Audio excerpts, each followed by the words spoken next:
Okay, so we're touching up some walls. There was a little crack above here. I just whitened it with the little putty and then tapped in with my brush and swiped it. You could see here the shine is off, the color's the same. I even wiped the wall below, wondering whether or not it was just dust on the wall, and I think some of it was.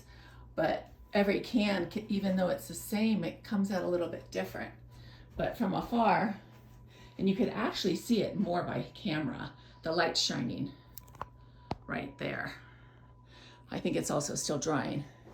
But there was a big pencil line there before, and it's a couple of holes from the hanging pictures.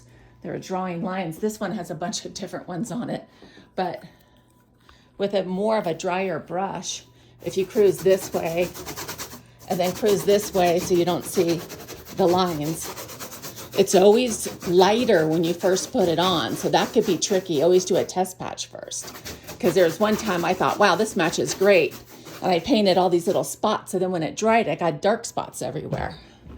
So be careful of that. See, these are a couple that I have to fill in with the white.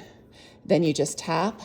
And what I've been doing is just tapping my stir stick with the tip, putting that little bit of paint on there, dabbing, and then switching it to the drier side and just blending it so you don't have a big spot there of paint.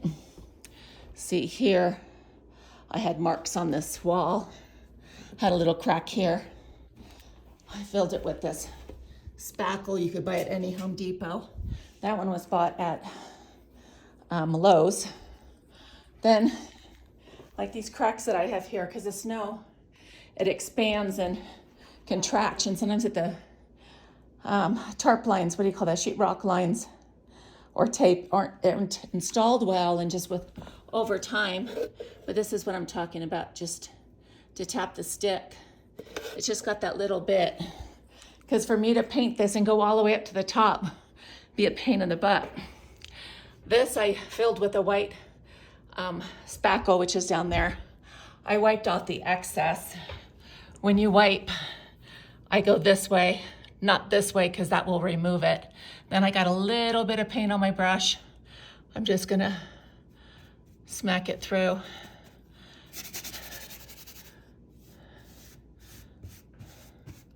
There's the one there. I gotta get a little bit more paint on my brush and smudge it. Not just one way, but another way, so you don't have a little bit of lines. When it dries, it blends a lot more. Ooh, a cobweb. Ooh, ha! Two stones in one, what do they call it? Anyway, I gotta get a little bit more paint. There's a spot there and there's a spot there that I have to just tip my brush, dab it, and then smudge it out. Have fun.